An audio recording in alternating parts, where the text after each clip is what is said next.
Hi guys and welcome.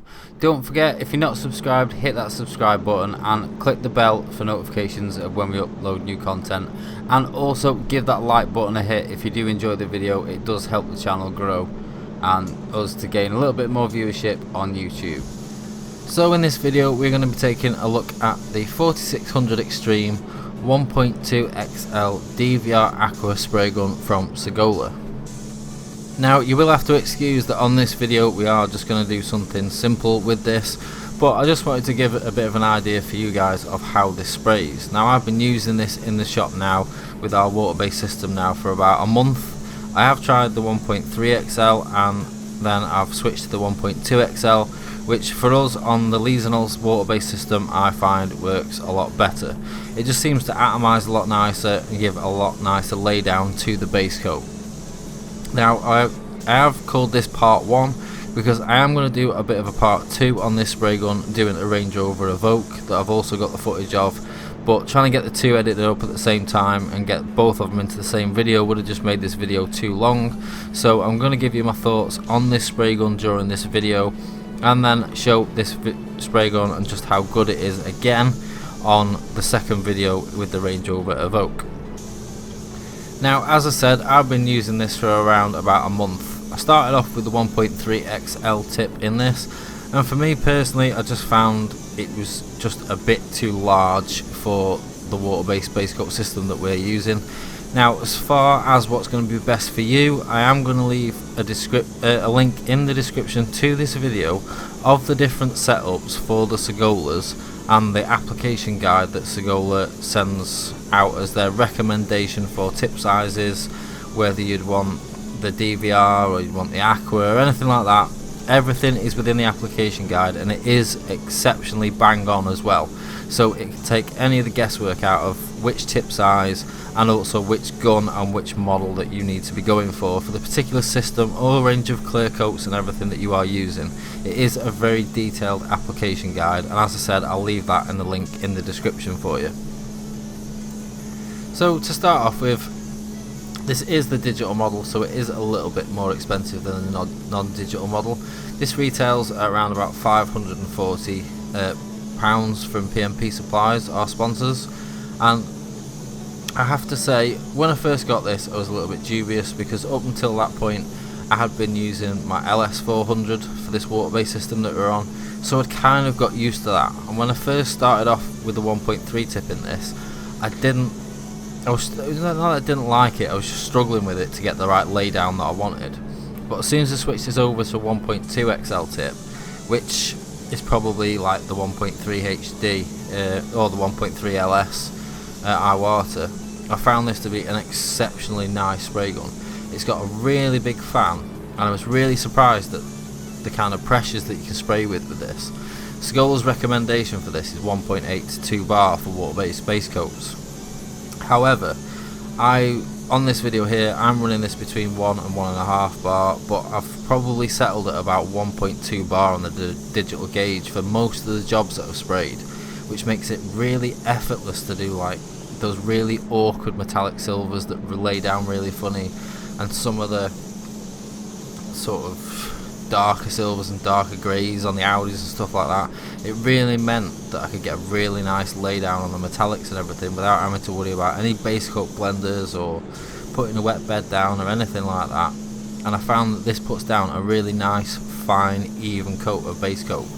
So like on these wheels here, we're just going around with one quick light coat that will flash off just from the airflow and the heat in the booth as we're going over this first coat, and then we're just going to go back across it with one full wet coat. And then if this was a metallic, I've found that I can pretty much just get away with them doing one drop coat just as an effect coat, and that would be it. And it really does spray really nicely. Now the one thing that I wanted to do really by putting these wheels in here was show that even though this is a big full-size gun, it handles the little fiddly jobs just as well as it handles the bigger repair jobs. You know, just because it's a big gun, the same as with 4600 DVR clear, doesn't mean that you can't turn the flow and turn the nozzle down that little bit and get the smaller jobs and the blow-ins done with it. Because I've found that I use this full-size gun for the base coat on these wheels, and then I use my DVR clear gun for the clear coat on these wheels, and it did it absolutely effortlessly. And for me that was quite a big thing, because the first time I picked up the DVR Clear, it was one of them guns I've picked it up and I've not put it down since. And this Aqua gun has been exactly the same. Since I've picked this up and I switched from using the LS400, it's just been such a nice gun to use. I've found it's got a lot better fan, it's got a nicer laydown. I think the gun itself is very, very solidly made. I can't see there being any issues with it whatsoever over the lifetime of this gun.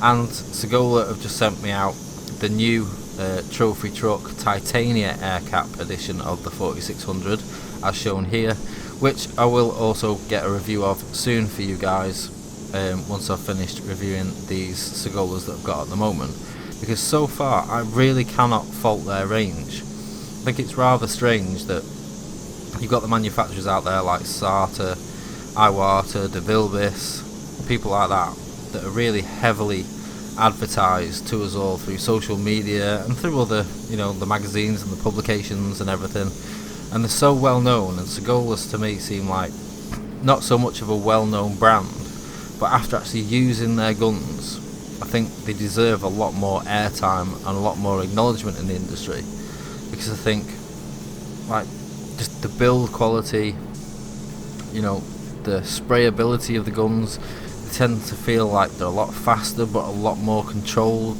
compared to something like the Sata, which is a fast gun. But when I'm painting fast with a Sata, I don't feel like I've got a lot of control over it, so I have to wind it back so I've got the control. Whereas like the DVR Clear model of the 4600, I feel like I can wind that out so I can move quickly, but I also feel like I've got a lot of control while I'm spraying with it.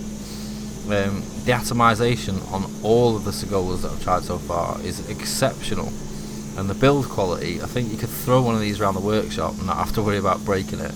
It's not a sort of gun where if you dropped it you'd worry about picking it up and something being bent or broken or anything like that, because as much as obviously we all look after our guns and we wouldn't want to drop it, obviously it does happen from time to time. So I think the build quality and everything on these is far superior to a lot of the spray guns that I do have in the shop. It feels a lot more robust. It feels a little pro-lightish in your hand. It's got the same sort of feel because it's quite a bulky, no not bulky but a rounded body, so it does feel that a little bit different to say something like my WS400 or my LS400. But at the same time, once you've used it on one or two jobs, that extra tiny bit of size in your hand doesn't feel any different really.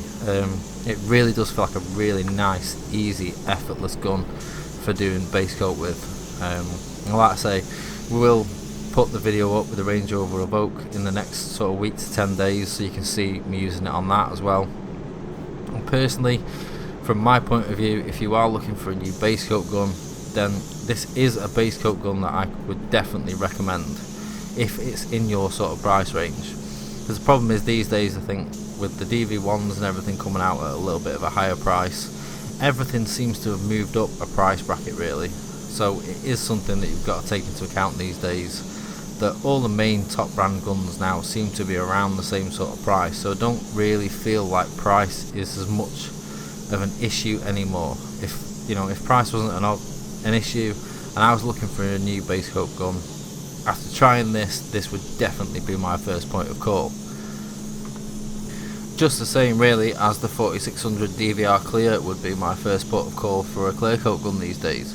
And these are something that you are going to be seeing a lot more of, and me using a lot more of on pretty much every single video we use on the channel. I am going to try and keep things mixed up a little bit if I can, but at the moment these are my main guns of choice personally for myself, so we're going to be using these a lot more often and get a lot more videos made with them. So, and also if you guys have any sort of suggestions for any videos that you want to see coming up, maybe alloy wheel prep or anything like that, just drop a comment in the box below and we'll do our best to try and answer some of those questions for you. So that's it for me for part 1 on this Sagola Aqua spray gun review video, and I will see you guys again soon for when we do part 2, and we'll get this out on a Range Rover and get a little bit more in detail on a bigger job. Thanks for watching guys.